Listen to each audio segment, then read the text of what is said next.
ਸੋ ਜੀ ਮੀਡੀਆ ਤੇ ਅੱਜ ਤੁਹਾਨੂੰ ਦਿਖਾਵਾਂਗੇ ਸੁਖਦੇਵ ਸਿੰਘ ਢੀਂਡਸਾ ਰਾਜ ਸਭਾ ਮੈਂਬਰ ਨੇ।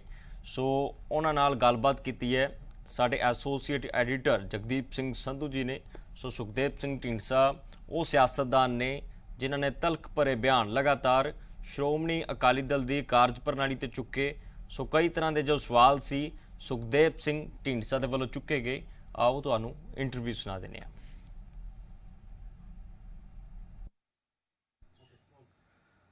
14 ਦਸੰਬਰ 1920 ਨੂੰ ਸ਼੍ਰੋਮਣੀ ਅਕਾਲੀ ਦਲ ਦੀ ਸਥਾਪਨਾ ਹੋਈ ਸੀ ਔਰ ਅਕਾਲੀ ਦਲ ਨੂੰ ਬਣਾਉਣ ਵਿੱਚ ਸੈਂਕੜੇ ਕੁਰਬਾਨੀਆਂ ਹੋਈਆਂ ਸੀ ਔਰ ਬੜਾ ਲੰਬਾ ਇੱਕ ਇਤਿਹਾਸ ਰਿਹਾ ਹੈ ਅਕਾਲੀ ਦਲ ਦਾ। ਲੇਕਿਨ 100 ਸਾਲ ਦੀ ਜਿਹੜੀ ਜਰਨੀ ਹੈ ਉਹ ਕਿਵੇਂ ਦੀ ਗੁਜ਼ਰੀ ਉਹਦੇ ਬਾਰੇ ਅੱਜ ਗੱਲਬਾਤ ਕਰਾਂਗੇ। ਔਰ ਖਾਸ ਤੌਰ ਤੇ ਜਿਹੜੇ ਇੱਕ ਇਮਤਿਹਾਨ ਦਾ ਵਕਤ ਹੈ ਅਕਾਲੀ ਦਲ ਲਈ, ਕਿਉਂਕਿ ਅਸੀਂ ਦੇਖਿਆ 2017 ਦੀਆਂ ਚੋਣਾਂ ਵਿੱਚ ਅਕਾਲੀ ਦਲ ਦੀ ਸਭ ਤੋਂ ਬੁਰੀ ਪਰਫਾਰਮੈਂਸ ਹੋਈ ਹੈ। ਆਖਰ ਉਸ ਦੇ ਪਿੱਛੇ ਵਜ੍ਹਾ ਕੀ ਸੀ, ਇਸ ਨਾਲ ਗੱਲ ਕਰਨ ਲਈ ਮੇਰੇ ਨਾਲ ਸ਼੍ਰੋਮਣੀ ਅਕਾਲੀ ਦਲ ਦੇ ਬਹੁਤ ਸੀਨੀਅਰ ਨੇਤਾ ਸਰਦਾਰ ਸੁਖਦੇਵ ਸਿੰਘ ਢੀਂਡਸਾ ਨੇ। ਯੂਨੀਅਨ ਮਿਨਿਸਟਰ ਰਹਿ ਚੁੱਕੇ ਨੇ ਵਾਜਪਾਈ ਦੀ ਸਰਕਾਰ ਵਿੱਚ ਔਰ ਅਕਾਲੀ ਦਲ ਵਿੱਚ ਵੀ ਇਹਨਾਂ ਦਾ ਅਹਿਮ ਰੋਲ ਰਿਹਾ ਹੈ। ਢੀਂਡਸਾ ਸਾਹਿਬ ਤੁਹਾਡਾ ਬਹੁਤ ਬਹੁਤ ਸਵਾਗਤ ਹੈ ਜੀ। ਢੀਂਡਸਾ ਸਾਹਿਬ, ਆਮ ਤੌਰ ਤੇ ਦੇਖਿਆ ਜਾਂਦਾ ਕਿ 84 ਸਾਲ ਦੀ ਉਮਰ 'ਚ ਲੋਕ ਦੋ ਵਾਰ ਰਿਟਾਇਰ ਹੋ ਜਾਂਦੇ ਆ, ਲੇਕਿਨ ਤੁਸੀਂ ਇੱਕ ਚੈਲੰਜ ਦਿੱਤਾ ਹੈ ਕਿ ਸ਼੍ਰੋਮਣੀ ਅਕਾਲੀ ਦਲ ਦਾ ਜਿਹੜਾ ਪੁਰਾਣਾ ਅਕਾਲੀ ਦਲ ਸੀ, ਅਸਲੀ ਅਕਾਲੀ ਦਲ, ਉਹਨੂੰ ਦੁਬਾਰਾ ਸੁਰਜੀਤ ਕਰਨਾ ਔਰ ਉਸ ਲਈ ਤੁਸੀਂ ਐਫਰਟ ਕਰ ਰਹੇ ਹੋ। ਲੱਗਦਾ ਕਿ ਉਮਰ ਔਰ ਪਾਰਟੀ ਦੇ ਜਿਹੜੇ ਲੋਕ ਨੇ ਉਹ ਤੁਹਾਡੇ ਨਾਲ ਨੇ। ਜੇ ਲੋਕਾਂ ਦਾ ਉਹਨਾਂ ਨੂੰ ਸਾਥ ਮਿਲਿਆ ਤਾਂ ਹੀ ਇਹ ਸ਼ੁਰੂ ਕੀਤਾ, ਨਹੀਂ ਇਸ ਉਮਰ 'ਚ ਤਾਂ ਰਿਟਾਇਰਮੈਂਟ ਆਈ ਹੈ। 84 ਸਾਲ ਹੋ ਗਈ ਉਮਰ। ਤੁਹਾਡੀ ਗੱਲ ਠੀਕ ਹੈ ਵੀ ਬਹੁਤ ਲੰਮਾ ਸਮਾਂ ਹੋ ਗਿਆ ਮੇਰੀ ਰਾਜਨੀਤੀ ਦਾ। ਮੈਂ ਤਾਂ ਕਾਲਜ ਯੂਨੀਅਨ ਦੀ ਤਾਂ ਪ੍ਰੈਜ਼ੀਡੈਂਟ ਤੋਂ ਸ਼ੁਰੂ ਹੋਇਆ ਸੀਗਾ। ਕੋਈ ਲੋਕਲ ਬੋਡੀ ਦੀ ਇਲੈਕਸ਼ਨ ਨਹੀਂ ਹੈ ਜਿਹੜੀ ਮੈਂ ਨਹੀਂ ਲੜੀ। 4 ਵਾਰੀ ਮੈਂ ਹੁਣ ਐਮਐਲਏ ਰਹਿ ਲਿਆ, 4ਥੀ ਵਾਰੀ ਐਮਪੀ ਆ, ਤੇ ਇਸ ਕਰਕੇ ਮੇਰਾ ਹੁਣ ਕੋਈ ਬਹੁਤਾ ਇਸ਼ੂ ਨਹੀਂ ਸੀ।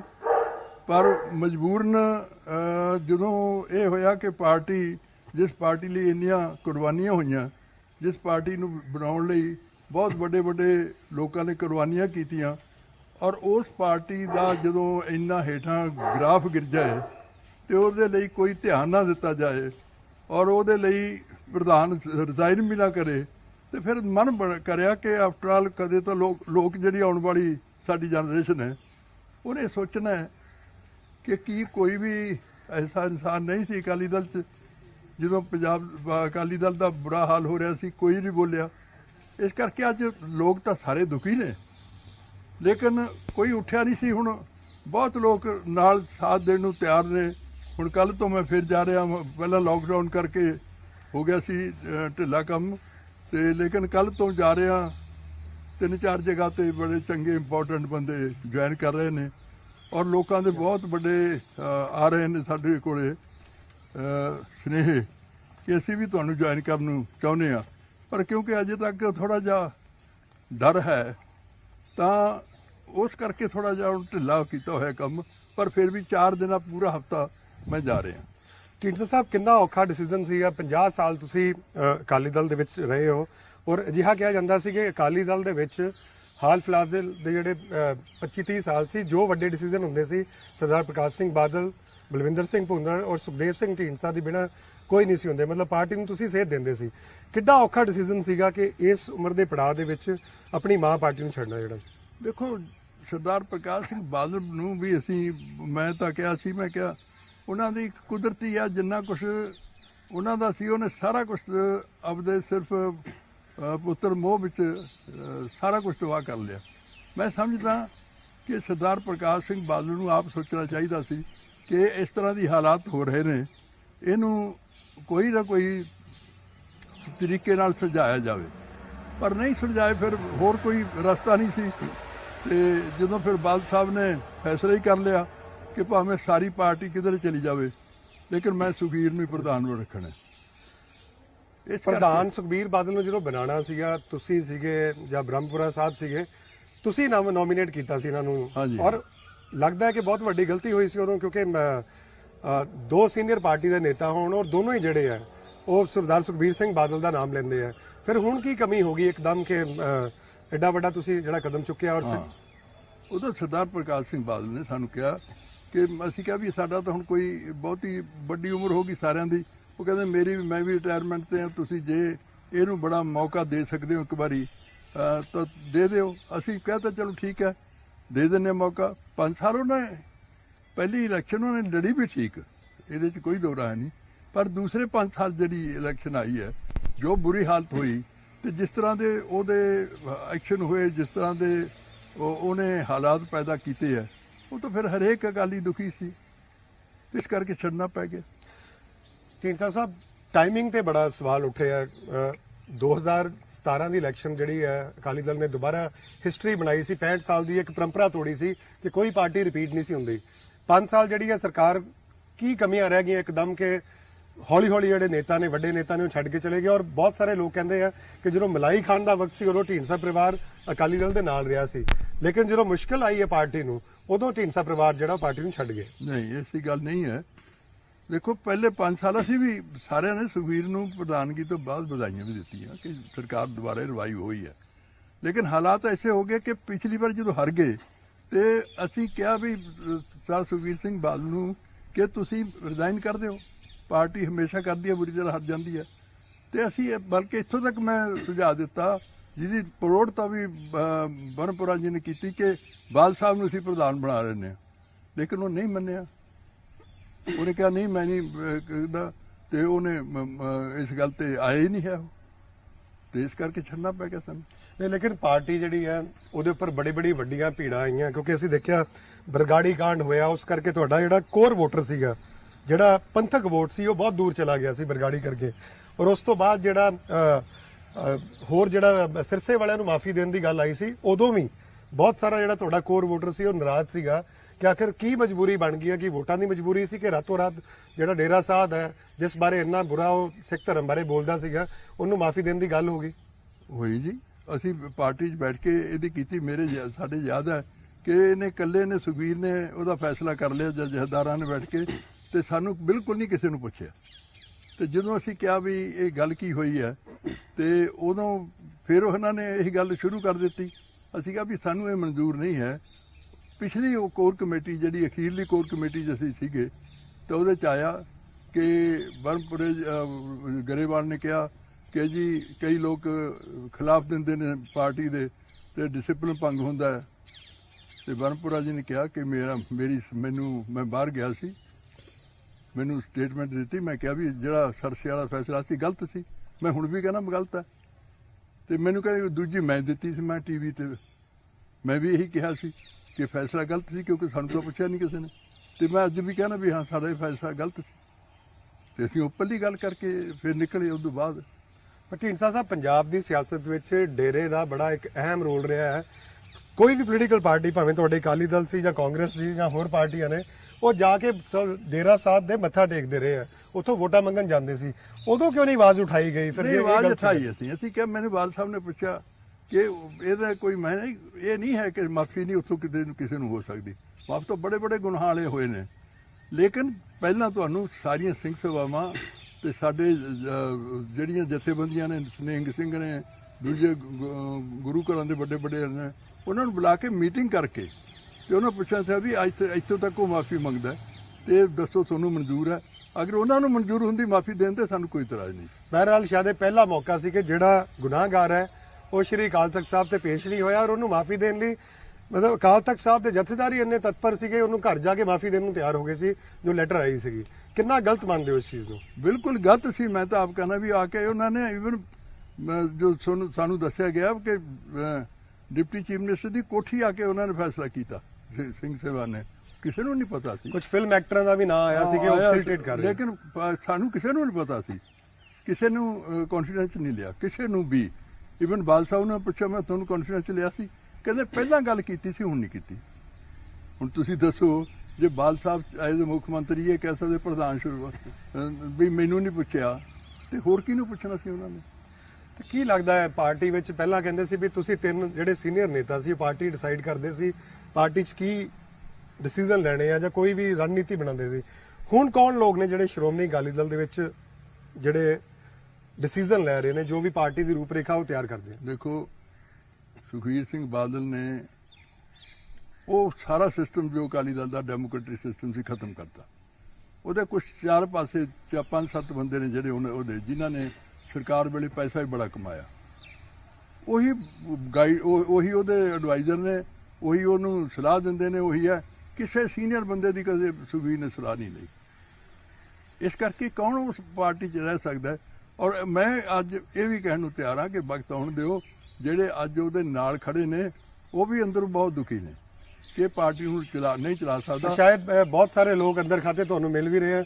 ਜਿੰਨੀ ਕਿ ਮੈਨੂੰ ਇਨਫੋਰਮੇਸ਼ਨ ਮਿਲੀ ਹੈ ਕਿ ਕਾਂਗਰਸ ਔਰ ਅਕਾਲੀ ਦਲ ਦੇ ਬਹੁਤ ਸਾਰੇ ਐਮਐਲਏ ਤੁਹਾਨੂੰ ਮਿਲਦੇ ਪਏ ਆ ਲਗਾਤਾਰ। ਬਹੁਤ ਮਿਲਦੇ ਨੇ, ਪਰ ਅੱਜ ਮੈਂ ਕਿਉਂਕਿ ਅੱਜ ਨਹੀਂ ਅਸੀਂ ਕੁਝ ਵੀ ਕਹਿਣਾ ਚਾਹੁੰਦੇ, ਪਰ ਦੁਖੀ ਨੇ ਸਾਰੇ। ਔਰ ਉਹ ਦੁਖੀ ਨੇ ਲੋਕ ਜਿਹੜੇ ਅੱਜ ਜਿਨ੍ਹਾਂ ਨੂੰ ਫਿਰ ਦੁਬਾਰਾ ਉਹਨਾਂ ਨੇ ਨੋਮੀਨੇਟ ਕੀਤਾ, ਉਹਨਾਂ 'ਚ ਵੀ ਕਈ ਨੇ ਲੋਕ ਨੇ ਜਿਹੜੇ ਮਿਲ ਕੇ ਕਹਿੰਦੇ ਆ ਵੀ ਹਾਂ ਅਸੀਂ ਦੁਖੀ ਹਾਂ ਬਹੁਤ। ਇਹ ਤਰੀਕਾ ਗਲਤ ਹੈ। ਇਹਨੇ ਜਿਵੇਂ ਕਾਰਪੋਰੇਸ਼ਨਾਂ ਚਲਾਉਂਦੇ ਆ ਇਸ ਤਰ੍ਹਾਂ ਸ਼ੁਰੂ ਕਰਤਾ। ਸ਼੍ਰੋਮਣੀ ਅਕਾਲੀ ਦਲ ਜਿਹਨੇ ਡੈਮੋਕ੍ਰੈਟਿਕ ਢੰਗ ਨਾਲ ਚਲਾਈ ਹੋਵੇ, ਜਿਹੜੀ ਸਭ ਤੋਂ ਪਹਿਲੀ ਡੈਮੋਕ੍ਰੈਟਿਕ ਸਿਸਟਮ ਜਿਹਨੇ ਪੈਦਾ ਕੀਤਾ ਹੋਵੇ, ਤੇ ਉਹ ਪਾਰਟੀ ਡਿਕਟੇਟਰਸ਼ਿਪ ਤਰੀਕੇ ਨਾਲ ਚੱਲੇ ਤਾਂ ਕੌਣ ਬਰਦਾਸ਼ਤ ਕਰ ਸਕਦਾ? ਪਿਛਲੀ ਲੋਕ ਸਭਾ ਚੋਣਾਂ ਵੇਲੇ ਅਸੀਂ ਦੇਖਿਆ ਕਿ ਪਰਮਿੰਦਰ ਢੀਂਡਸਾ ਜਿਹੜੇ ਆ ਤੁਹਾਡੇ ਮਨਾ ਕਰਨ ਤੇ ਵੀ ਸੰਗਰੂਰ ਤੋਂ ਇਲੈਕਸ਼ਨ ਲੜੀ ਸੀ ਉਹਨਾਂ ਨੇ, ਔਰ ਤੁਸੀਂ ਉਹਨਾਂ ਦੀ ਪ੍ਰਚਾਰ ਵੀ ਨਹੀਂ ਕੀਤਾ ਸੀ ਔਰ ਉਹਨਾਂ ਦੀ ਹਾਰ ਵੀ ਹੋਈ ਹੈ। ਉਹ ਹਾਰ ਲਈ ਕਿਸ ਨੂੰ ਜ਼ਿੰਮੇਵਾਰ ਮੰਨਦੇ ਹੋ? ਤੁਹਾਡੇ ਵਿੱਚ ਜ਼ਿੰਮੇਵਾਰੀ ਬਣਦੀ ਹੈ ਔਰ ਤੁਹਾਡਾ ਇਹ ਵੀ ਕਹਿਣਾ ਹੈ ਕਿ ਪਾਰਟੀ ਨੇ ਵੀ ਹਰਾਉਣ ਦੀ ਕੋਸ਼ਿਸ਼ ਕੀਤੀ ਸੀ। ਦੇਖੋ, ਪਾਰਟੀ ਨੇ ਵੀ ਕੀਤੀ। ਨੰਬਰ 2 ਹੈ, ਮੈਂ ਉਹਨੂੰ ਦੱਸਤਾ ਸੀ ਕਿ ਕਾਕਾ ਲੜਨਾ ਤੇਰੀ ਮਰਜ਼ੀ ਹੈ, ਕਿਉਂਕਿ ਉਹ ਕਹਿੰਦਾ ਮੇਰੀ ਪਾਰਟੀ ਤੇ ਬੜਾ ਮੇਰਾ ਪ੍ਰੈਸ਼ਰ ਹੈ। ਮੈਂ ਹੁਣ ਦੇਖੋ ਮੈਂ ਕੀ ਕਰਾਂ, ਉਹ 2 ਚਿੱਤੀ 'ਚ ਹੋ ਗਿਆ। ਤੇ ਮੈਂ ਉਹਨੂੰ ਕਿਹਾ ਤੂੰ ਜਿੱਤਣਾ ਨਹੀਂ, ਤੇਰੀ ਮਰਜ਼ੀ ਹੈ, ਲੜਨਾ ਤਾਂ ਲੜਨਾ, ਪਰ ਮੈਂ ਤੇਰੀ ਇਲੈਕਸ਼ਨ 'ਚ ਨਹੀਂ ਆ ਸਕਦਾ। ਔਰ ਮੈਂ ਨਹੀਂ ਗਿਆ ਉਹਦੀ ਇਲੈਕਸ਼ਨ 'ਚ, ਤੇ ਉਹ ਹਾਰਿਆ। ਹਾਰਨ ਤੋਂ ਬਾਅਦ ਫਿਰ ਉਹ ਤੇ ਪ੍ਰੈਸ਼ਰ ਸੀਗਾ। ਮੈਂ ਕਿਹਾ ਵੀ ਤੂੰ ਫੈਸਲਾ ਕਰ, ਮੇਰੇ ਨਾਲ ਚੱਲਣਾ ਕਿ ਨਹੀਂ ਚੱਲਣਾ, ਕਿ ਉਸ ਪਾਰਟੀ ਨਾਲ ਚੱਲਣਾ ਜਿਹੜੇ ਸਾਰੇ ਸਿਧਾਂਤ ਖੋ ਬੈਠੀ ਹੈ। ਉਹਨੇ ਕਿਹਾ ਮੈਂ ਸੁਣਿਆ। ਉਸ ਹਾਰ ਲਈ ਜ਼ਿੰਮੇਵਾਰ ਕਿਹਨੂੰ ਮੰਨਦੇ ਹੋ? ਮੈਂ ਤੁਹਾਡਾ ਇਹ ਵੀ ਕਹਿਣਾ ਸੀ, ਤੁਹਾਡੇ ਬਿਆਨ ਮੈਂ ਸੁਣ ਰਿਹਾ ਸੀ ਕਿ ਤੁਸੀਂ ਕਿਹਾ ਸੀ ਕਿ ਪਾਰਟੀ ਦੇ ਲੋਕ ਬਹੁਤ ਸਾਰੇ ਚਾਹੁੰਦੇ ਸੀ ਕਿ ਪਰਮਿੰਦਰ ਸਿੰਘ ਢੀਂਡਸਾ, ਕਿਉਂਕਿ ਕੱਦ ਬਹੁਤ ਵੱਡਾ ਪਾਰਟੀ 'ਚ ਹੋ ਰਿਹਾ ਸੀ, ਇਹਨਾਂ ਨੂੰ ਹਰਾਇਆ ਜਾਵੇ। ਇਹ ਵੀ ਵਜ੍ਹਾ ਮੰਨਦੇ ਹੋ ਕਿ ਕੁਝ ਲੋਕਾਂ ਨੇ ਵੀ ਹਰਾਉਣ ਵਿੱਚ, ਤੁਹਾਡੀ ਪਾਰਟੀ ਦੇ ਲੋਕਾਂ ਨੇ? ਬਿਲਕੁਲ ਕੀਤਾ ਜੀ, ਕੀਤਾ। ਉਹਨਾਂ ਨੇ ਵੀ ਕੀਤਾ। ਹੋਰ ਵੀ ਕਈ ਕਾਰਨ ਸੀ, ਇੱਕ ਨਹੀਂ ਕਾਰਨ ਤਾਂ ਬਹੁਤ ਸੀਗੇ, ਪਰ ਉਹਨਾਂ ਨੇ ਵੀ ਕੀਤਾ ਕਿਉਂਕਿ ਇੱਕੋ ਬੰਦਾ ਸੀ ਜਿਹੜਾ ਪਾਰਟੀ 'ਚ ਵੱਡੀਆਂ ਵੋਟਾਂ ਨਾਲ ਅਸੈਂਬਲੀ ਜਿੱਤੀ ਸੀ, ਜਿਹਨੇ ਬੜੀ ਵੱਡੀ ਲੀਡਰ ਹੈ ਕਾਂਗਰਸ ਦੀ ਰਜਿੰਦਰ ਕੌਰ ਪੱਠਲ, ਉਹਨੂੰ ਹਰਾਇਆ ਔਰ 24,000 ਤੋਂ ਉੱਪਰ ਵੋਟਾਂ ਤੇ ਹਰਾਇਆ ਸੀ। ਹੋਰ ਸਾਰੇ ਸਾਡੇ ਹਾਰ ਗਏ ਸੀ। ਸਾਰੇ ਹੀ ਪੰਜਾਬ ਹੀ ਹਾਰ ਗਿਆ ਸੀ। ਇਸ ਕਰਕੇ ਕੁਦਰਤੀ ਸੀ, ਉਹਨਾਂ ਨੂੰ ਇਹ ਸੀ ਮੇਰੇ ਛੱਡਣ ਤੋਂ ਬਾਅਦ ਵੀ ਇਹ ਲੀਡਰ ਨਾ ਬਣ ਜਾਏ।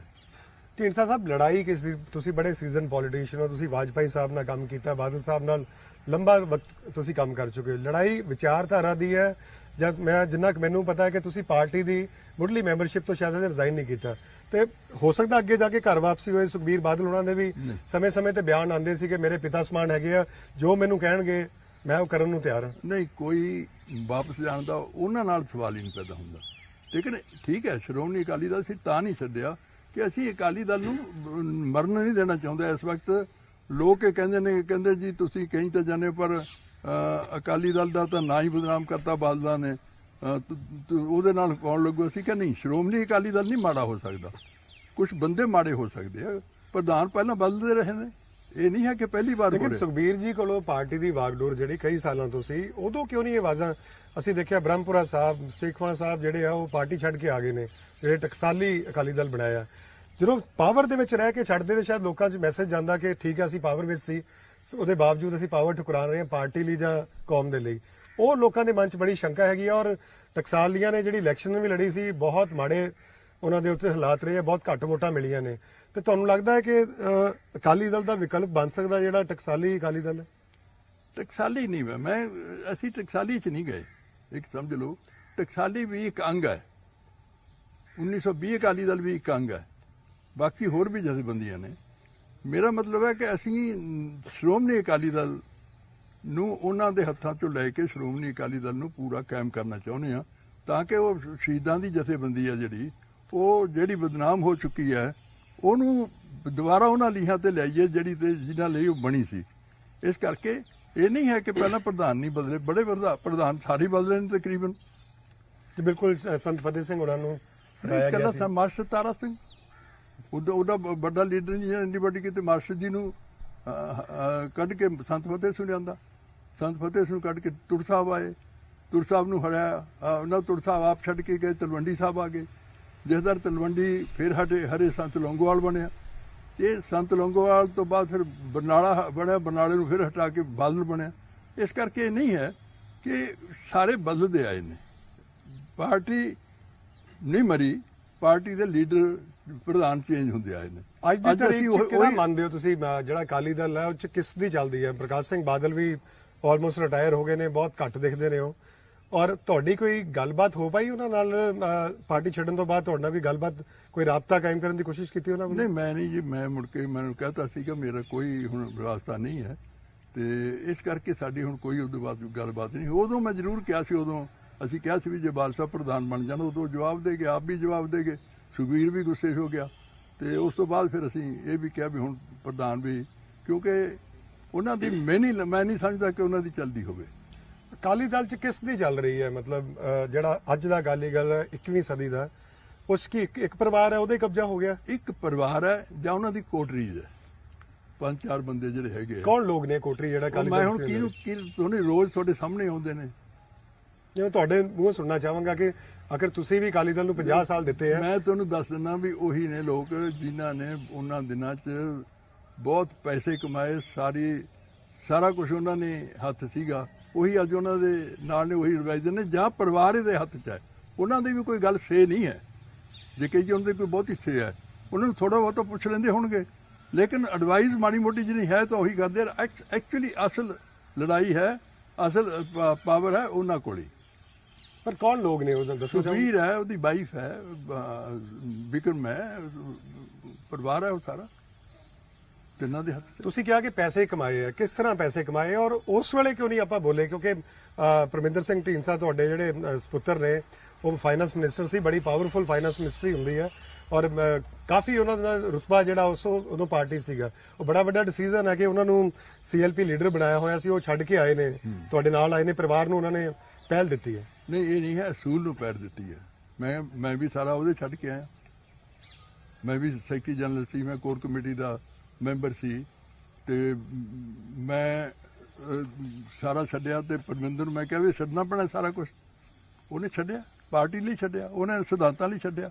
ਇਹ ਨਹੀਂ ਹੈ ਕਿ ਅਸੀਂ ਲੜੇ ਨਹੀਂ, ਅੰਦਰ ਬੈਠ ਕੇ ਲੜਦੇ ਰਹੇ ਹਾਂ ਅਸੀਂ, ਅੰਦਰ ਬੈਠ ਕੇ, ਕਿਉਂਕਿ ਪਹਿਲਾਂ ਅਸਲ ਤਾਂ ਇਹ ਹੈ ਕਿ ਤੁਸੀਂ ਇੰਨੀ ਦੇਰ ਪਾਰਟੀ 'ਚ ਬੈਠੇ ਹੋ ਤੇ ਇੱਕੋ ਲਖਤ ਛੱਡਦੇ ਹੋ, ਉਹ ਚੰਗਾ ਨਹੀਂ। ਪਹਿਲਾਂ ਕੋਸ਼ਿਸ਼ ਕਰੀ ਅਸੀਂ ਕਿ ਪਾਰਟੀ 'ਚ ਬੈਠ ਕੇ ਇਹਨੂੰ ਸੁਧਾਰ ਕਰਨ ਦੀ ਕੋਸ਼ਿਸ਼ ਕਰੀਏ। ਜਦੋਂ ਸਾਡਾ ਬਸ ਨਾ ਚੱਲਿਆ ਕਿ ਸੁਧਾਰ ਨਹੀਂ ਹੋ ਸਕਦਾ, ਤੇ ਫਿਰ ਪਾਰਟੀ ਛੱਡਣੀ ਪਈ।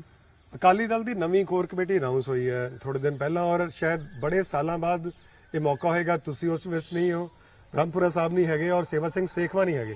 ਕਿਵੇਂ ਦੇਖਦੇ ਹੋ ਨਵੀਂ ਕੋਰ ਕਮੇਟੀ ਜਿਹੜੀ ਹੈ, ਕੀ ਮੈਰਿਟ ਸੇ ਬਣਾਈ ਗਈ ਹੈ? ਕਿਉਂਕਿ ਬਹੁਤ ਸਾਰੇ ਤੁਹਾਡੇ ਸਾਥੀ ਨੇ ਜਿਹੜੇ ਉਹਦੇ ਵਿੱਚ ਪੁਰਾਣੇ ਸਾਥੀ ਨੇ, ਕੋਈ ਗੱਲਬਾਤ ਹੋਈ ਹੈ ਉਹਨਾਂ ਨਾਲ, ਕੋਈ ਨਸੀਹਤ ਦਿੰਦੇ ਹੋ ਕਿ ਪਾਰਟੀ ਨੂੰ ਹਜੇ ਵੀ ਕੋਈ ਨਹੀਂ ਵਿਗੜਿਆ, ਚੇਂਜ ਕਰ ਲਓ ਕੁਝ?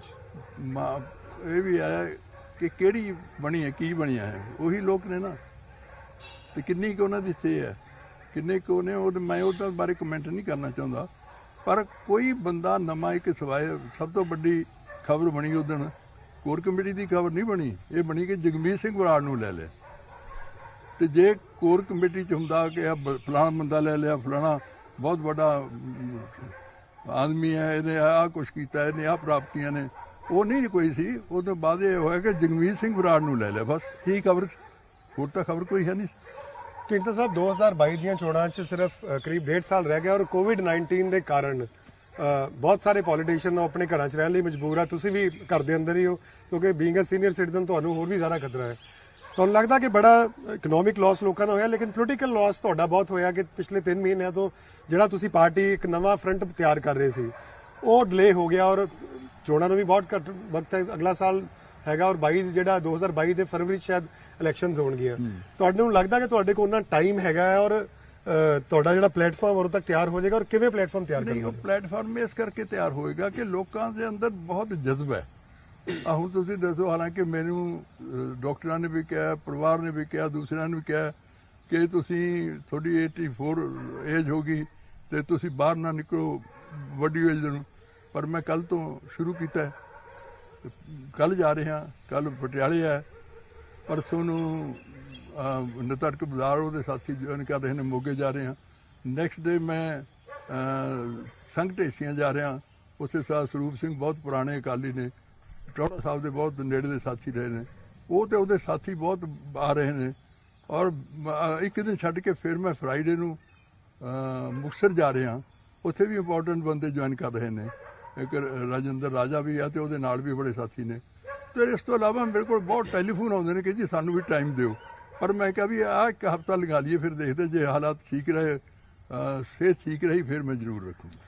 ਢੀਂਡਸਾ ਸਾਹਿਬ 2022 ਵਿੱਚ ਇਸ ਪਲੇਟਫਾਰਮ ਦੀ ਕੀ ਭੂਮਿਕਾ ਰਹੇਗੀ, ਕੀ ਨੀਤੀਆਂ ਰਹਿਣਗੀਆਂ? ਕਿਉਂਕਿ ਮੈਂ ਅਸੀਂ ਦੇਖਿਆ ਕਿ ਜਿਹੜਾ ਚਾਹੇ ਅਕਾਲੀ ਦਲ 1920 ਸੀ ਜਾਂ ਟਕਸਾਲੀ ਸੀ, ਉਹਨਾਂ ਨੂੰ ਪੰਜਾਬ ਦੇ ਲੋਕਾਂ ਨੇ ਨਕਾਰਤਾ ਹੈ। ਤੁਸੀਂ ਕਿਵੇਂ ਲੋਕਾਂ ਨੂੰ ਜੋੜੋ, ਕਿਉਂਕਿ ਤੁਸੀਂ ਇੱਕ ਨਵੀਂ ਐਂਟੀਟੀ ਹੋ, ਇਸ ਜਿਹੜਾ ਪੈਕੇਜ ਪੁਰਾਣਾ ਪੈਕੇਜ ਆ ਜਿਨ੍ਹਾਂ ਨੂੰ ਲੋਕਾਂ ਨੇ ਬਹੁਤਾ ਮੂੰਹ ਨਹੀਂ ਲਾਇਆ।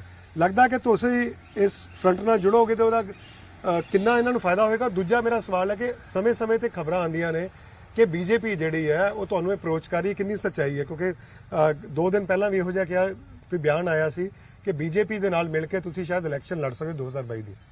ਦੇਖੋ, ਅੱਜ ਸਾਡਾ ਇਹ ਇਸ਼ੂ ਨਹੀਂ ਹੈ, ਇਲੈਕਸ਼ਨ ਇਸ਼ੂ ਨਹੀਂ ਹੈ ਸਾਡਾ। ਅੱਜ ਸਾਡਾ ਇਸ਼ੂ ਹੈ ਸ਼੍ਰੋਮਣੀ ਅਕਾਲੀ ਦਲ ਨੂੰ ਸਹੀ ਢੰਗ ਨਾਲ ਚਲਾਉਣ ਲਈ ਉਸ ਪਵਿੱਤਰ ਜਗ੍ਹਾ ਤੇ ਲਿਆਉਣਾ।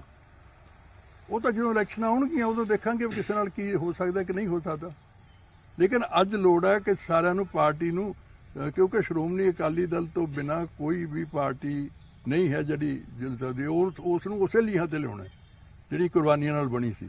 ਤੇ ਉਸ ਤੋਂ ਬਾਅਦ ਉਦੋਂ ਤੱਕ ਪਤਾ ਨਹੀਂ ਕੀ ਸਿਚੁਏਸ਼ਨ ਬਣਦੀ ਹੈ ਕੀ ਨਹੀਂ, ਕੌਣ ਆਉਂਦਾ ਕੌਣ ਨਹੀਂ ਆਉਂਦਾ, ਕੌਣ ਕਿਹਦੇ ਨਾਲ ਹੋ ਸਕਦਾ ਨਹੀਂ ਹੋ ਸਕਦਾ, ਉਹ ਅਗਲਾ। ਨੰਬਰ 2, ਮੇਰਾ ਨਾਮ ਮੈਨੂੰ ਕਿਸੇ ਬੀਜੇਪੀ ਦੇ ਲੀਡਰ ਨੇ ਕਿਹਾ ਕਿ ਕੋਈ ਅੰਦਰ ਖਾਤੇ ਗੱਲਬਾਤ ਕੋਈ ਅੰਦਰ ਖਾਤੇ ਗੱਲਬਾਤ ਨਹੀਂ, ਤੇ ਨਾ ਹੀ ਮੈਨੂੰ ਕਿਸੇ ਬੀਜੇਪੀ ਦੇ ਲੀਡਰ ਨੇ ਕਿਹਾ, ਨਾ ਹੀ ਮੈਂ ਉਹਨਾਂ ਨੂੰ ਕਦੇ ਕਿਹਾ ਵੀ ਮੈਂ ਪਾਰਟੀ ਚਾਉਣ ਨੂੰ ਤਿਆਰ। ਤੁਹਾਨੂੰ ਪਿਛਲੇ ਸਾਲ ਪਦਮ ਭੂਸ਼ਣ ਦਿੱਤਾ ਗਿਆ ਔਰ ਉਦੋਂ ਵੀ ਅਜਿਹਾ ਸੀ ਕਿ ਬਿਨਾਂ ਅਪਰੋਚ ਕੀਤਾ ਦਿੱਤਾ ਗਿਆ। ਤਾਂ ਲੱਗਦਾ ਨਹੀਂ ਬੀਜੇਪੀ ਡੋਰੇ ਪਾ ਰਹੀ? ਔਰ ਮੈਂ ਹੋਰ ਤੁਹਾਨੂੰ ਯਾਦ ਕਰਾਦਾ, ਤੁਸੀਂ ਜਦੋਂ ਖੱਟੜ ਸਾਹਿਬ ਦੀ ਸਰਕਾਰ ਦੁਬਾਰਾ ਪਾਵਰ ਚਾਹੀਏ, ਤੁਸੀਂ ਉਹ ਸੈਰੇਮਨੀ 'ਚ ਵੀ ਗਏ ਸੀ ਕਿ ਉਹ ਸ਼੍ਰਿਸ਼ਟਾਚਾਰ ਦੇ ਨਾਤੇ ਗਏ ਸੀ ਜਾਂ ਬੀਜੇਪੀ ਦਾ ਇੱਕ ਜਿਹੜਾ ਵੱਡਾ ਪਲਾਨ ਹੈਗਾ ਕਿ ਅਕਾਲੀਆਂ ਨੂੰ ਬਾਹਰ ਕੀਤਾ ਜਾਵੇ ਔਰ ਜਿਹੜੇ ਦੂਜੇ ਲੋਕ ਨੇ ਜਿਹੜੇ ਨਾਰਾਜ਼ ਨੇ ਅਕਾਲੀ ਦਲ ਤੋਂ ਉਹਨਾਂ ਨੂੰ ਜੋੜ ਕੇ ਅਗਲੀ ਸਰਕਾਰ ਦੀ ਬਣਾਉਣ ਦੀ ਕੋਸ਼ਿਸ਼ ਕੀਤੀ? ਸ਼੍ਰਿਸ਼ਟਾਚਾਰ ਦੇ ਤੌਰ ਤੇ ਗਿਆ ਸੀ, ਮੈਨੂੰ ਬੁਲਾਇਆ ਵੀ ਗਿਆ ਸੀ। ਤੇ ਮੈਂ ਖੱਟੜ ਸਾਹਿਬ ਨਾਲ ਵੀ ਬਹੁਤ ਚੰਗੇ ਇਨਸਾਨ ਨੇ, ਇਮਾਨਦਾਰ ਨੇ, ਉਹਨਾਂ ਦੇ ਨਾਲ ਵੀ। ਤੇ ਦੁਸ਼ਾਂਤ ਵੀ ਬਣਿਆ ਉਹ ਸਾਡੇ ਬੱਚਿਆਂ ਦੀ ਤਰ੍ਹਾਂ, ਉਹਨਾਂ ਦਾ ਵੀ ਮੈਸੇਜ ਆਇਆ ਸੀ ਵੀ ਜ਼ਰੂਰ ਆਓ। ਇਸ ਕਰਕੇ ਗਏ ਸੀ। ਉਹਦੇ 'ਚ ਕੋਈ ਪੋਲੀਟਿਕਸ ਹੈ ਨਹੀਂ, ਤੁਹਾਨੂੰ ਪਤਾ ਮੈਂ ਪਿੱਛੇ ਬੈਠਾ ਸੀ, ਕੋਈ ਪੋਲੀਟਿਕਸ ਨਹੀਂ ਉਹਦੇ 'ਚ ਸੀਗਾ। ਤੇ ਇਸ ਕਰਕੇ ਮੈਂ ਸਮਝਦਾ ਕੋਈ ਪੋਲੀਟਿਕਸ ਨਹੀਂ। ਜਿੱਥੋਂ ਤੱਕ ਮੈਨੂੰ ਪਦਮ ਭੂਸ਼ਣ ਦਾ ਹੈ, ਬਾਕੀ ਮੈਨੂੰ ਕੁਝ ਨਹੀਂ ਪਤਾ ਸੀ ਮੈਨੂੰ ਦੇਣਾ ਹੈ। ਲੇਕਿਨ ਮੈਂ ਪ੍ਰਧਾਨ ਮੰਤਰੀ ਜੀ ਜਿਨ੍ਹਾਂ ਨਾਲ ਬਹੁਤ ਮੇਰੇ ਪੁਰਾਣੇ ਸੰਬੰਧ ਸੀਗੇ, ਇੱਥੇ ਜਦੋਂ ਹੁੰਦੇ ਸੀਗੇ ਪਾਰਟੀ ਦੇ ਇੰਚਾਰਜ ਪੰਜਾਬ ਦੇ, ਉਦੋਂ ਮੈਂ ਪੰਜਾਬ 'ਚ ਮਿਨਿਸਟਰ ਹੁੰਦਾ ਸੀ, ਉਦੋਂ ਤੋਂ ਮੇਰੇ ਨਾਲ ਚੰਗੇ ਸੰਬੰਧ ਸੀ। ਫਿਰ ਮੈਂ ਉਹਨਾਂ ਦੀ ਉਸ ਟੇਕਿੰਗ ਸੈਰੀਮਨੀ 'ਤੇ ਵੀ ਉਹ ਮੈਨੂੰ ਜਦੋਂ ਚੀਫ ਮਿਨਿਸਟਰ ਬਣਦੇ ਸੀ 2-3 ਵਾਰੀ ਮੈਨੂੰ ਬੁਲਾਇਆ, ਮੈਂ ਉਹਨਾਂ ਦੀ ਉਸ ਟੇਕਿੰਗ ਸੈਰੀਮਨੀ ਵਿੱਚ ਗਿਆ। ਇਸ ਕਰਕੇ ਉਹਨਾਂ ਨੇ ਉਸ ਦੇ ਤੌਰ ਤੇ ਮੈਨੂੰ ਮੈਂ ਉਹਨਾਂ ਨੂੰ ਕਿਹਾ ਕਿ ਮੈਂ ਜੀ ਤੁਸੀਂ ਕਮਾਲ ਕਰਤੀ, ਮੇਰੇ ਤੋਂ ਕਦੇ ਸੋਚਿਆ ਵੀ ਨਹੀਂ ਸੀ। ਉਹ ਕਹਿੰਦੇ ਨਹੀਂ ਮੈਂ ਤਾਂ ਮੈਰਿਟ पे काम करता हूँ, ਨਹੀਂ ਆਪ ਅੱਛੇ ਇਨਸਾਨ ਹੈ। ਔਰ ਅਜਿਹੀਆਂ ਵੀ ਖਬਰਾਂ ਸੀ ਕਿ ਜਦੋਂ ਪਦਮ ਭੂਸ਼ਣ ਤੁਹਾਡਾ ਅਨਾਉਂਸ ਹੋਇਆ ਸੀ ਉਹਨੂੰ ਰੋਕਣ ਦੀ ਵੀ ਕੋਸ਼ਿਸ਼ ਕੀਤੀ ਗਈ ਸੀ, ਕੋਈ ਐਫਰਟ ਕੀਤਾ ਗਿਆ ਸੀ ਤੁਹਾਨੂੰ ਨਾ ਦਿੱਤਾ ਜਾਵੇ? ਨਹੀਂ, ਉਹ ਤਾਂ ਜਦੋਂ ਮਿਲ ਗਿਆ ਉਸ ਤੋਂ ਬਾਅਦ ਕਿਹਾ ਵੀ ਕਿਉਂ ਦਿੱਤਾ ਸਭ ਤੋਂ ਬਿਨਾਂ ਪੁੱਛੇ। ਕੌਣ ਲੋਕ ਸੀਗੇ ਉਹ? ਬਾਦਲ ਪਰਿਵਾਰ ਹੀ ਹੋਤਾ, ਹੋਰ ਕਿਸੇ ਦੀ ਉੱਥੇ ਕੋਈ ਜਿਹੜੇ ਉਹੀ ਹੈ ਜੋ ਮੈਨੂੰ ਪਤਾ ਲੱਗਿਆ। ਪਤਾ ਨਹੀਂ ਉਹਦੀ ਕਿੰਨੀ ਕੁ ਸੱਚਾਈ ਹੈ, ਮੈਂ ਨਹੀਂ ਕਹਿੰਦਾ ਪੱਕਾ, ਪਰ ਮੈਨੂੰ ਇਹ ਪਤਾ ਲੱਗਿਆ ਵੀ ਉਦੋਂ ਮੈਨੂੰ ਇਹ ਪ੍ਰਧਾਨ ਮੰਤਰੀ ਸ਼ਾਇਦ ਅਪਰੋਚ ਹੋਈ, ਕੁਝ ਬੰਦਿਆਂ ਨੇ ਮੈਨੂੰ ਦੱਸਿਆ ਸੀ। ਚਲੋ ਉਹ ਤਾਂ ਗੱਲਾਂ ਮੁੱਕ ਗਈਆਂ, ਉਹ ਤਾਂ ਜਦੋਂ ਵਾਪਸ ਨਹੀਂ ਸੀ ਹੋ ਸਕਦਾ। ਇਸ ਗੱਲ 'ਚ ਕਿੰਨੀ ਸੱਚਾਈ ਹੈ? ਕਹਿੰਦੇ ਪਿਆ ਕਿ 2022 ਦੇ ਵਿੱਚ ਅਗਰ ਬੀਜੇਪੀ ਅਕਾਲੀ ਦਲ ਨੂੰ ਬਾਹਰ ਕਰਦੀ ਹੈ, ਉਹਨਾਂ ਨਾਲ ਅਲਾਈਅੰਸ ਨਹੀਂ ਕਰਦੀ, ਤਾਂ ਤੁਸੀਂ ਉਹਨਾਂ ਨਾਲ ਮਿਲ ਕੇ ਜਿਹੜੀ ਹੈ ਚੋਣ ਲੜ ਸਕਦੇ ਹੋ, ਕਿਉਂਕਿ ਬਾਰ-ਬਾਰ ਇਹ ਖਬਰਾਂ ਆ ਰਹੀਆਂ ਨੇ, ਕੁਝ ਤੇ ਇਹਦਾ ਬੇਸ ਹੋਏਗਾ ਨਾ। ਦੇਖੋ, ਪਹਿਲਾਂ ਤੁਹਾਨੂੰ ਇੱਕੋ ਗੱਲ, ਸਾਡਾ ਇੱਕੋ ਮਿਸ਼ਨ ਹੈ ਕਿ ਸ਼੍ਰੋਮਣੀ ਅਕਾਲੀ ਦਲ ਨੂੰ ਕਾਇਮ ਕਰਨਾ, ਉਹਨਾਂ ਲੀਹਾਂ ਤੇ ਲਿਆਉਣਾ, ਔਰ ਉਸ ਤੋਂ ਬਾਅਦ ਕੀ ਹੋਣਾ 22 'ਚ ਕੀ ਹੋਏਗਾ ਕੀ ਨਹੀਂ ਉਹ ਤਾਂ ਵੱਖਰੀ ਗੱਲ ਹੈ। ਤੇ ਨੰਬਰ 2 ਸ਼੍ਰੋਮਣੀ ਕਮੇਟੀ ਲੜਨਾ, ਸ਼੍ਰੋਮਣੀ ਕਮੇਟੀ 'ਚ ਜੋ ਕੁਛ ਹੋ ਰਿਹਾ ਉਹਨੂੰ ਉਸ ਤੋਂ ਆਜ਼ਾਦ ਕਰਾਉਣਾ। ਸ਼੍ਰੋਮਣੀ ਕਮੇਟੀ ਕਿਸ ਤੋਂ ਆਜ਼ਾਦ ਕਰਾਉਣਾ? ਕਿ ਸੁਖਬੀਰ ਬਾਦਲ ਤੋਂ ਆਜ਼ਾਦ ਕਰਾਉਣਾ? ਬਾਦਲ ਤੋਂ ਆਜ਼ਾਦ ਕਰਾਉਣਾ। ਜਿਸ ਤਰ੍ਹਾਂ ਬਾਦਲ ਸ਼੍ਰੋਮਣੀ ਕਮੇਟੀ ਚਲਾ ਰਿਹਾ ਤੇ ਸਾਰੇ ਸਿੱਖਾਂ ਨੂੰ ਸ਼ਰਮ ਆ ਰਹੀ ਹੈ ਕਿ ਪ੍ਰਧਾਨ ਸ਼੍ਰੋਮਣੀ ਕਮੇਟੀ ਤੇ ਪਹਿਲਾਂ ਹੀ ਕਹਿੰਦੇ ਸੀ ਵੀ ਚੰਡੀਗੜ੍ਹੋਂ ਇੱਕ ਲਿਫਾਫਾ ਜਾਂਦਾ ਹੈ, ਉਹਦੇ ਵਿੱਚ ਜਥੇਦਾਰਾਂ ਦੇ ਨਾਮ ਹੁੰਦੇ ਆ, ਉਹ 'ਚ ਐਸਸੀਬੀਸੀ ਦੇ ਆ। ਉਦੋਂ ਅਸੀਂ ਕਿਉਂ ਨਹੀਂ ਬੋਲੇ? ਕਿਉਂਕਿ ਮੈਂ ਦੇਖਿਆ 2012 ਦੇਖੋ ਉਦੋਂ ਗੱਲ ਸੁਣ ਲਓ, ਮੈਂ ਤੁਹਾਡੀ ਗੱਲ ਠੀਕ ਹੈ, ਉਦੋਂ ਸਾਡੀ ਸਾਰਿਆਂ ਦੀ ਰਾਏ ਨਾਲ ਹੁੰਦਾ ਸੀ, ਸਾਤੋਂ ਰਾਇ ਲਈ ਜਾਂਦੀ ਸੀ ਵੀ ਕਿਹਨੂੰ ਉਸ ਬਣਾਉਣਾ। ਤੋਂ ਬਾਅਦ ਉਹ ਲਿਫਾਫਾ ਉੱਥੇ ਜਾਂਦਾ ਸੀ, ਉਸ ਤੋਂ ਬਾਅਦ ਕੋਈ ਜਾਂਦਾ ਸੀਗਾ। ਲੇਕਿਨ ਜਿਹੜੇ ਮੈਂਬਰ ਸੀ ਐਸਜੀਪੀਸੀ ਦੇ ਉਹਨਾਂ ਉੱਪਰ ਕਿਉਂ ਨਹੀਂ ਛੱਡਿਆ ਜਾਂਦਾ ਸੀ? ਨਹੀਂ ਉਹਨਾਂ ਤੇ ਇਸ ਕਰਕੇ ਕਿਉਂਕਿ ਉੱਥੇ ਕਈ ਜਦੋਂ ਉਹ ਆ ਕੇ ਗੱਲ ਕਰਦੇ ਸੀ ਨਾ ਤੇ ਉਹ ਕਈਆਂ ਦੇ ਨਾਂ ਆ ਜਾਂਦੇ ਸੀ ਤੇ ਫਿਰ ਉਹਨਾਂ ਚੋਂ ਦੇਖਿਆ ਜਾਂਦਾ ਸੀ ਵੀ ਵੱਧ ਮੈਂਬਰ ਕਿਹਦੇ ਨਾਲ ਨੇ, ਉਦੋਂ ਉਸ ਹਿਸਾਬ ਨਾਲ ਹੁੰਦਾ ਸੀ। ਮਤਲਬ ਸੁਖਬੀਰ ਬਾਦਲ, ਤੁਸੀਂ ਤੁਹਾਡਾ ਕਹਿਣ ਦਾ ਮਤਲਬ ਹੈ ਕਿ ਐਸਜੀਪੀਸੀ ਹੋਵੇ ਚਾਹੇ ਅਕਾਲੀ ਦਲ ਹੋਵੇ, ਉਹਨਾਂ ਦੀ ਮਰਜ਼ੀ ਤੋਂ ਬਿਨਾਂ ਪਾਰਟੀ 'ਚ ਪਤਾ ਨਹੀਂ ਹੁੰਦਾ ਔਰ ਉਹ ਹੀ ਕੰਟਰੋਲ ਕਰ ਰਹੇ। ਬਿਲਕੁਲ ਠੀਕ ਹੈ। ਲੇਕਿਨ ਇਹੋ ਹੀ ਸੁਖਬੀਰ ਬਾਦਲ ਜਦੋਂ ਦੁਬਾਰਾ ਅਕਾਲੀ ਦਲ ਨੂੰ ਲੈ ਕੇ ਆਏ ਸੀ, ਉਹਨਾਂ ਦੇ ਬੜੇ ਗੁਣਗਾਨ ਹੋਏ ਸੀ ਜੀ, ਕਾਰਪੋਰੇਟ ਸਟਾਈਲ ਨਾਲ ਅਕਾਲੀ ਦਲ ਨੂੰ ਰਨ ਕਰ ਰਹੇ ਆ ਔਰ ਇਹੋ ਜਿਹਾ ਅਕਾਲੀ ਦਲ ਜਿਹੜਾ ਹੈ ਕਾਰਪੋਰੇਟ ਸਟਾਈਲ ਨਾਲ ਫੰਕਸ਼ਨ ਕਰ ਰਿਹਾ, ਬਹੁਤ ਵਧੀਆ ਸਰਕਾਰ ਚੱਲ ਰਹੀ ਹੈ। ਕੀ ਅਚਾਨਕ ਕੀ ਹੋਇਆ ਕਿ ਪਾਰਟੀ ਜਿਹੜੀ ਹੈ ਸਭ ਤੋਂ ਮਾੜਾ ਜਿਹੜਾ ਇਹਨਾਂ ਦਾ ਮੈਰੀਕਲ ਸੀਟਾਂ ਨੇ ਇਸ ਵਾਰ ਆਈਆਂ ਨੇ ਜਿਹੜੀ ਪਿਛਲੇ ਚੋਣਾਂ ਵਿੱਚ, ਕੀ ਵਜ੍ਹਾ ਕੀ ਮੰਨਦੇ ਹੋ ਇਹਦੇ ਪਿੱਛੇ? ਮੈਂ ਇਹੀ ਗੱਲ ਕਹੀ ਸੀ, ਉਹ ਗੁੱਸੇ ਹੋਏ ਆ ਕਿ ਜਦੋਂ ਸਰਕਾਰ ਬਣਾਈ ਉਦੋਂ ਤੋਂ ਮੇਰੀ ਬੜੀ ਤਾਰੀਫ ਹੋਈ, ਹੁਣ ਮੈਨੂੰ ਤੁਸੀਂ ਮਾੜਾ ਕਹਿ ਰਹੇ ਹੋ। ਮੈਂ ਉਹਨੂੰ ਕੋਈ ਗੱਲ ਕਹੀ ਸੀ, ਮੈਂ ਕਿਹਾ ਸੁਖਬੀਰ, ਜਦੋਂ ਜਿੱਤ ਹੁੰਦੀ ਹੈ ਉਹ ਕ੍ਰੈਡਿਟ ਪਾਰਟੀ ਦੇ ਪ੍ਰਧਾਨ ਨੂੰ ਜਾਂਦਾ, ਜਦੋਂ ਹਾਰ ਜਾਂਦੀ ਹੈ ਡਿਸਕ੍ਰੈਡਿਟ ਵੀ ਉਹਨੂੰ ਜਾਂਦਾ। ਇਸ ਕਰਕੇ ਉਦੋਂ ਕ੍ਰੈਡਿਟ ਜਾਂਦਾ ਸੀ ਤੈਨੂੰ ਵੀ ਸਰਕਾਰ ਬਣਾਈ ਸੀ, ਹੁਣ ਤੈਨੂੰ ਡਿਸਕ੍ਰੈਡਿਟ ਜਾਂਦਾ ਵੀ ਪਾਰਟੀ ਤੇਰੀ ਪ੍ਰਧਾਨਗੀ 'ਚ ਇੰਨੀ ਬੁਰੀ ਤਰ੍ਹਾਂ ਹਾਰ ਗਈ। ਜੇ 2022 ਚ ਪ੍ਰਕਾਸ਼ ਸਿੰਘ ਬਾਦਲ ਨੂੰ ਦੁਬਾਰਾ ਵਾਗਡੋਰ ਦਿੱਤੀ ਜਾਂਦੀ, ਕਿਉਂਕਿ ਜਿੰਨੀ ਵਾਰ ਵੀ ਸੁਖਬੀਰ ਬਾਦਲ ਹੋਣਾ ਨਾਲ ਸਾਡੀ ਗੱਲ ਹੁੰਦੀ, ਉਹਨਾਂ ਦਾ ਕਹਿਣਾ ਹੈ ਕਿ ਜਦ ਵੀ ਅਗਲੀਆਂ ਚੋਣਾਂ ਆਣਗੀਆਂ ਤੇ ਪ੍ਰਕਾਸ਼ ਸਿੰਘ ਬਾਦਲ ਸੀਐਮ ਕੈਂਡੀਡੇਟ ਹੋਣਗੇ, ਉਦੋਂ ਘਰ ਵਾਪਸੀ ਦੇ ਚਾਂਸ ਹੈਗੇ? ਨਹੀਂ, ਕੋਈ ਘਰ ਵਾਪਸੀ ਦੇ ਚਾਂਸ ਨਹੀਂ, ਨਾ ਹੀ ਹੁਣ ਕੋਈ ਬਾਦਲ ਸਾਹਿਬ ਨੂੰ ਬਣਾ ਲੈਣ ਬਿਸ਼ੱਕ, ਹੁਣ ਨਾ ਕੋਈ ਗੱਲ ਲੋਕਾਂ ਨੇ ਇਤਵਾਰ ਕਰਨਾ ਕਿਸੇ ਵੀ ਕੀਮਤ ਤੇ। ਹੁਣ ਨਹੀਂ ਕੋਈ ਇਤਵਾਰ ਕਰਦੇ, ਜਿਸ ਤਰ੍ਹਾਂ ਦੇ ਲੋਕਾਂ ਦੇ ਹਾਲਾਤ ਪੈਦਾ ਹੋ ਰਹੇ ਨੇ ਹੁਣ ਉਹਦਾ ਕੋਈ ਇਤਵਾਰ ਨਹੀਂ ਹੋਣਾ। ਪੰਜਾਬ ਸਰਕਾਰ ਕਿਵੇਂ ਦੇਖਦੇ ਹੋ? ਕੈਪਟਨ ਅਮਰਿੰਦਰ ਸਿੰਘ ਦੀ ਸਰਕਾਰ ਨੂੰ 3.5 ਸਾਲ ਤੋਂ ਜ਼ਿਆਦਾ ਹੋ ਗਏ ਹੈ, ਕਿਵੇਂ ਦੀ ਕਾਰਗੁਜ਼ਾਰੀ ਲੱਗ ਰਹੀ ਹੈ? ਕਿ ਤੁਹਾਡੀ ਜਿਹੜੀ ਅਕਾਲੀ ਸਰਕਾਰ ਸੀ ਉਹਦੇ ਵਰਗੀ ਹੈ ਜਾਂ ਉੱਤੇ ਇੰਪਰੂਵ ਹੋਈ ਹੈ? ਕੋਈ ਫਰਕ ਪਿਆ? ਕੋਈ ਫਰਕ ਨਹੀਂ ਪਿਆ। ਔਰ ਮੈਂ ਸਮਝਦਾ ਸਾਰੀ ਦੁਨੀਆ ਕਹਿ ਰਹੀ ਹੈ, ਹਾਲਾਤ ਦੱਸ ਰਹੇ ਨੇ ਕਿ ਦੋਨਾਂ ਦੇ ਸਮਝੌਤਾ ਵੀ ਹੈ ਤੇ ਜੋ ਵਾਅਦੇ ਕੀਤੇ ਸੀ ਕੈਪਟਨ ਸਾਹਿਬ ਨੇ ਕੋਈ ਵਾਅਦਾ ਪੂਰਾ ਨਹੀਂ ਹੋਇਆ। ਔਰ ਅੱਜ ਸਾਰੇ, ਮੈਂ ਨਹੀਂ ਕਹਿੰਦਾ ਕਾਂਗਰਸੀ ਨੂੰ ਕਿਸੇ ਨਾਲ ਗੱਲ ਕਰੋਗੇ ਤੁਸੀਂ ਐਮਐਲਏ ਨਾਲ, ਕਿਸੇ ਵਜ਼ੀਰ ਨਾਲ ਵੀ ਕਰਕੇ ਦੇਖ ਲਿਓ ਇਕੱਲਿਆਂ ਨਾਲ, ਤੇ ਉਹ ਕਹਿਣਗੇ ਵੀ ਹਾਂਜੀ ਕੈਪਟਨ ਸਾਹਿਬ ਨੇ ਕੁਝ ਨਹੀਂ ਕੀਤਾ। ਤੁਸੀਂ ਸਮਝੌਤਾ ਕਹਿ ਰਹੇ ਹੋ, ਅਕਾਲੀ ਦਲ ਤੇ ਕਾਂਗਰਸ ਦਾ ਸਮਝੌਤਾ, ਇਹ ਗੱਲ ਕਰ ਰਹੇ ਹੋ? ਬਿਲਕੁਲ, ਉਹਨਾਂ ਦਾ ਦੁਨੀਆ ਕਹਿ ਰਹੀ ਹੈ ਸਮਝੌਤਾ।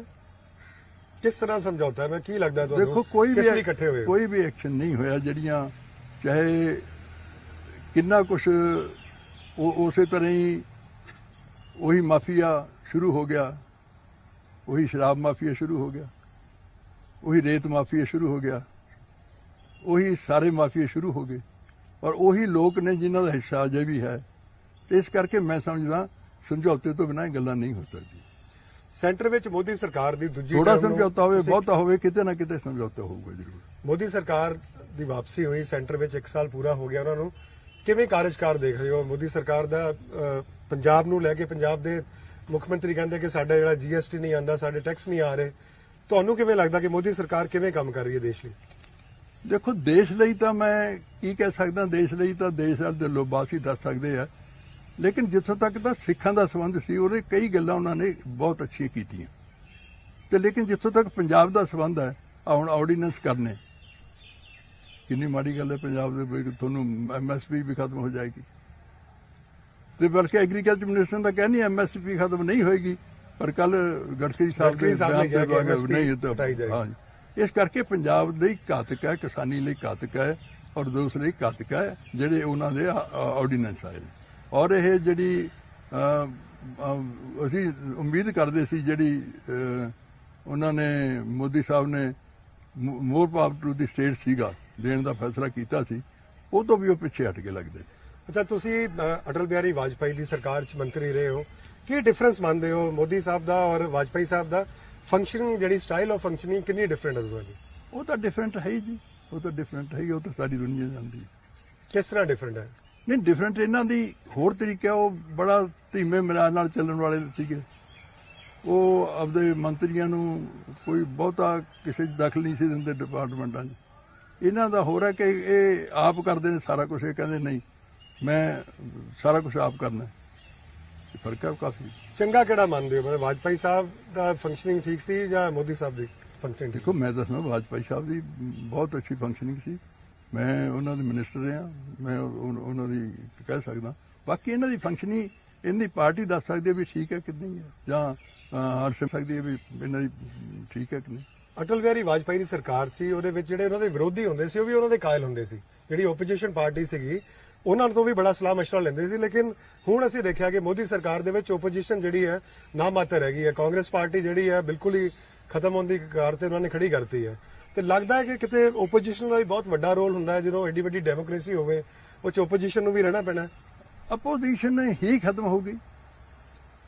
ਬੀਜੇਪੀ ਨੇ 2 ਵਾਰੀ ਬਹੁਤ ਸੀਟਾਂ ਜਿੱਤੀਆਂ ਤੇ ਕਾਂਗਰਸ ਜਮੀ ਮਰ ਗਈ। ਮੇਨ ਅਪੋਜੀਸ਼ਨ ਕਾਂਗਰਸ ਹੀ ਸੀ, ਬਾਕੀ ਅਪੋਜੀਸ਼ਨਾਂ ਤਾਂ ਛੋਟੀਆਂ ਪਾਰਟੀਆਂ ਸੀ ਤੇ ਉਹ ਵੀ ਖਤਮ ਹੋ ਗਈ, ਉਹਦੀ ਵੀ ਕੋਈ ਗੱਲ ਨਹੀਂ ਰਹੀ।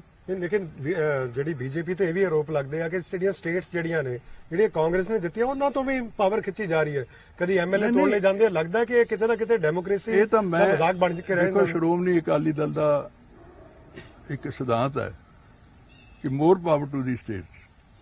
ਉਹਦੇ ਲਈ ਸਾਡੀ ਅੱਜ ਵੀ ਜਦੋਜਹਿਦ ਜਾਰੀ ਰਹੇਗੀ ਕਿ ਜੇ ਅਗਰ ਸਟੇਟਾਂ ਦਾ ਅਧਿਕਾਰ ਖੋਏ ਜਾਂਦੇ ਨੇ, ਸਾਨੂੰ ਇਹ ਸੀ ਕਿ ਮੋਦੀ ਸਾਹਿਬ ਆਪ ਉੱਥੇ ਬਹੁਤ ਲੰਮਾ ਸਮਾਂ ਚੀਫ ਮਿਨਿਸਟਰ ਰਹੇ ਨੇ ਤੇ ਉਹਦੇ ਨਾਲ ਜੋ ਸੈਂਟਰ ਕਰਦੀ ਰਹੀ ਉਹਨਾਂ ਦੇ ਨਾਲ, ਉਹ ਸੋਚਦੇ ਹੋਏ ਉਹਨਾਂ ਨੇ ਜਦੋਂ ਆਏ ਸੀ ਉਹਨਾਂ ਨੇ ਕਿਹਾ ਸੀ ਮੈਂ ਮੋਰ ਪਾਵਰ ਦੇਵਾਂਗਾ ਸਟੇਟਾਂ ਨੂੰ, ਪਰ ਅੱਜ ਉਹ ਗੱਲ ਮੈਨੂੰ ਨਜ਼ਰ ਨਹੀਂ ਆ ਰਹੀ। ਇੱਕ ਆਖਰੀ ਸਵਾਲ, ਅਗਲਾ 1.5 ਸਾਲ ਜਿਹੜਾ ਤੁਹਾਡਾ ਰੋਡ ਮੈਪ ਕੀ ਰਹਿਣ ਵਾਲਾ ਹੈ? ਕਿਵੇਂ ਤੁਸੀਂ ਪੰਜਾਬ 'ਚ ਕੀ ਅਕਾਲੀ ਦਲ ਦੇ ਰਹਿ ਕੇ ਅੰਦਰ ਲੜਾਈ ਲੜੋਗੇ ਜਾਂ ਆਪਣਾ ਵੱਖਰਾ ਪਲੇਟਫਾਰਮ ਬਣਾ ਕੇ ਅਗਲੀਆਂ ਚੋਣਾਂ ਲੜੋਗੇ? ਕਿਉਂਕਿ ਬਹੁਤ ਸਾਰੇ ਲੋਕ ਜਿਹੜੇ ਆ ਤੁਹਾਨੂੰ ਦੇਖ ਰਹੇ, ਤੁਹਾਨੂੰ ਸੁਣ ਰਹੇ ਆ। ਔਰ ਬੀਜੇਪੀ ਦੇ ਨਾਲ ਜਾਣ ਦੀ ਬਾਰੇ ਕੀ ਸੱਚਾਈ ਹੈ? ਮੌਕਾ ਮਿਲੇਗਾ ਜਾਓਗੇ? ਦੇਖੋ, ਨਾ ਤਾਂ ਅੱਜ ਕੋਈ ਬੀਜੇਪੀ ਦੀ ਜਾਣ ਦਾ ਸਵਾਲ ਹੈ, ਅੱਜ ਨਾ ਹੀ ਉਸ ਅਕਾਲੀ ਦਲ 'ਚ ਰਹਿਣ ਦਾ ਸਵਾਲ ਹੈ।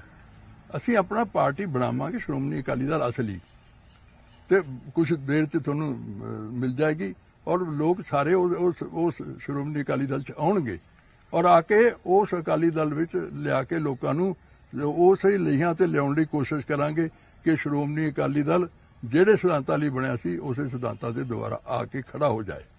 ਇਹ ਸਾਡੀ ਇਸ਼ੂ ਹੋਏਗੀ। ਨੰਬਰ 22 ਵਾਲੀ ਜਿਹੜੀ ਅੱਜ ਕੁਝ ਨਹੀਂ ਮੈਂ ਕਹਿ ਸਕਦਾ, ਕਿਉਂਕਿ ਜਿੰਨਾ ਚਿਰ ਆਪਦੇ ਕੋਲ ਕੋਈ ਪਾਵਰ ਨਹੀਂ ਹੁੰਦੀ, ਆਪਣੀ ਪਾਰਟੀ ਨਹੀਂ ਖੜੀ ਹੁੰਦੀ, ਉਨੀ ਦੇਰ ਕਿਸੇ ਨਾਲ ਐਵੇਂ ਕਹੀ ਜਾਓ ਮੈਂ ਫਲਾਣੇ ਨਾਲ ਕਰੂੰਗਾ, ਮੈਂ ਫਲਾਣੇ ਨਾਲ ਕਰੂੰ, ਨਹੀਂ ਕਰਾਂਗੇ। ਉਨੀ ਦੇਰ ਕੁਝ ਨਹੀਂ। ਪਹਿਲਾਂ ਆਪਣੀ ਤਾਕਤ ਬਣਾਉਣੀ, ਆਪਣੀ ਪਾਰਟੀ ਨੂੰ ਬਚਾਉਣਾ, ਆਪਣੀ ਪਾਰਟੀ ਨੂੰ ਤਕੜਿਆ ਕਰਨਾ ਸਾਡਾ ਸਭ ਤੋਂ ਪਹਿਲਾ ਫਰਜ਼ ਹੈ। ਕਾਂਗਰਸ ਨੇਤਾ ਨਵਜੋਤ ਸਿੰਘ ਸਿੱਧੂ ਰੁੱਸ ਕੇ ਬਹੁਤ ਸਾਲ ਤੋਂ ਕਰੀਬ ਸਾਲ ਹੋ ਗਿਆ ਬੈਠੇ ਹੋਏ ਆਪਣੇ ਘਰ। ਉਹਨਾਂ ਨਾਲ ਵੀ ਗੱਲਬਾਤ ਹੋਈ ਹੈ ਕਿ ਪੰਜਾਬ ਨੂੰ ਲੈ ਕੇ ਅਗਰ ਉਹ ਆਉਂਦੇ ਨੇ ਤੁਹਾਡੇ ਪਲੇਟਫਾਰਮ ਤੇ, ਉਹਨਾਂ ਲਈ ਕੋਈ ਸਪੇਸ ਹੈਗੀ ਇਹਦੇ 'ਚ? ਨਹੀਂ, ਮੇਰੇ ਨਾਲ ਕੋਈ ਗੱਲ ਨਹੀਂ ਹੋਈ, ਨਾ ਉਹਨਾਂ ਕੀਤੀ ਹੈ ਨਾ ਮੈਂ ਕੀਤੀ। ਬਾਕੀ ਬਾਈ ਆਊਗੀ ਫਿਰ ਦੇਖਾਂ ਕੀ ਕੌਣ। ਆਮ ਆਦਮੀ ਪਾਰਟੀ ਦਾ ਕਿਵੇਂ ਰੋਲ ਦੇਖਦੇ ਹੋ? ਦਿੱਲੀ 'ਚ ਉਹਨਾਂ ਨੇ ਰਿਪੀਟ ਕੀਤਾ ਸੀ, ਔਰ ਪੰਜਾਬ 'ਚ ਕਿੰਨੀ ਪੋਲੀਟੀਕਲ ਸਪੇਸ ਦੇਖਦੇ ਹੋ ਤੁਸੀਂ ਕਿ ਆਮ ਆਦਮੀ ਪਾਰਟੀ ਜਿਹੜੀ ਅਗਲੀਆਂ ਚੋਣਾਂ 'ਚ ਇੱਕ ਸੀਰੀਅਸ ਪਲੇਅਰ ਹੋਏਗੀ, ਜਾਂ ਤੁਸੀਂ ਉਹਨਾਂ ਨਾਲ ਵੀ ਮਿਲ ਸਕਦੇ ਹੋ ਕੁਝ ਮੌਕਾ ਮਿਲਦਾ? ਦੇਖੋ, ਅੱਜ ਤਾਂ ਮੈਂ ਕੁਝ ਨਹੀਂ ਕਹਿ ਸਕਦਾ ਤੇ ਲੇਕਿਨ ਮੈਂ ਸਮਝਦਾ ਪਾਰਟੀ ਜੋ ਦਿੱਲੀ 'ਚ ਹੋਇਆ ਨਾ, ਦਿੱਲੀ ਤਾਂ ਡਿਫਰੈਂਟ ਹੈ ਬਿਲਕੁਲ। ਜੇ ਆਮ ਆਦਮੀ ਪਾਰਟੀ ਇਹ ਸੋਚੇ ਕਿ ਅਸੀਂ ਕੋਈ ਬਹੁਤ ਵੱਡੀ ਪ੍ਰਾਪਤੀ ਕਰ ਲਵਾਂਗੇ, ਉਹਨਾਂ ਇੰਨੇ ਲੰਮਾ ਸਮਾਂ ਹੋ ਗਿਆ ਉਹਨਾਂ ਦੀ ਸਰਕਾਰ ਬਣੀ ਨੂੰ ਵੀ ਸੈਂਟਰ 'ਚ, ਉਹਨਾਂ 'ਚ ਕੋਈ ਨਵੀਂ ਚੀਜ਼ ਨਹੀਂ ਆਈ ਔਰ ਮੈਂ ਨਹੀਂ ਸਮਝਦਾ ਕਿ ਉਹਨਾਂ ਨੂੰ ਕੋਈ ਬਹੁਤ ਵੱਡਾ ਹੌਸਲਾ ਕਿਤੋਂ ਮਿਲਿਆ ਹੋ। ਥੈਂਕ ਯੂ ਜੀ, ਬਹੁਤ ਬਹੁਤ ਸ਼ੁਕਰੀਆ, ਬਹੁਤ ਧੰਨਵਾਦ ਜੀ ਤੁਹਾਡਾ ਮਹਾਰਾਜ, ਤੁਹਾਨੂੰ ਬਹੁਤ ਜਿਨ੍ਹਾਂ ਨੇ ਤੁਸੀਂ ਇੰਨਾ ਮੌਕਾ ਦਿੱਤਾ। ਵਾਹਿਗੁਰੂ ਜੀ ਕਾ ਖਾਲਸਾ, ਵਾਹਿਗੁਰੂ ਜੀ ਕੀ ਫਤਿਹ। ਸੋ ਇਹ ਸਨ ਸਰਦਾਰ ਸੁਖਦੇਵ ਸਿੰਘ ਢੀਂਡਸਾ। ਹਾਲਾਂਕਿ ਬਹੁਤ ਜ਼ਿਆਦਾ ਉਹਨਾਂ ਆਪਣੇ ਪੱਤੇ ਨਹੀਂ ਖੋਲੇ ਕਿ 2022 ਦੀਆਂ ਇਲੈਕਸ਼ਨਾਂ ਉਹ ਕਿਸ ਰੂਪ 'ਚ ਲੜਨਗੇ, ਲੇਕਿਨ ਉਹਨਾਂ ਦਾ ਕਹਿਣਾ ਹੈ ਕਿ ਜੋ ਅਕਾਲੀ ਦਲ ਨੇ, ਜੋ ਅਕਾਲੀ ਦਲ ਦਾ ਘਾਣ ਹੋ ਰਿਹਾ ਉਸ ਵਿਰੁੱਧ ਲੜਾਈ ਹੈ ਉਹਨਾਂ ਦੀ, ਉਸ ਵਿਚਾਰਧਾਰਾ ਦੇ ਖਿਲਾਫ ਲੜਾਈ ਹੈ। 2022 ਦੀ ਇਲੈਕਸ਼ਨ ਤੋਂ ਪਹਿਲਾਂ ਉਹਨਾਂ ਦੀ ਕੋਸ਼ਿਸ਼ ਹੈ ਕਿ ਜਿੰਨੇ ਵੀ ਰੈਬਲ ਅਕਾਲੀ ਦਲ ਦਾ ਜਾਂ ਕਾਂਗਰਸ ਦੇ ਜਿਹੜੇ ਨੇਤਾ ਨੂੰ ਰੋਜ਼ ਮਿਲ ਰਹੇ ਹੈ ਉਹਨਾਂ ਨੂੰ ਇਕੱਠਾ ਕਰਕੇ ਇੱਕ ਪੰਜਾਬ ਲਈ ਪਲੇਟਫਾਰਮ ਤਿਆਰ ਕਰੀਏ ਔਰ ਉਸ ਦੇ ਹਿਸਾਬ ਨਾਲ 2022 ਦੀਆਂ ਇਲੈਕਸ਼ਨਾਂ ਦੇ ਵਿੱਚ ਇਹ ਕੁੱਦਣ ਵਾਲੇ ਨੇ।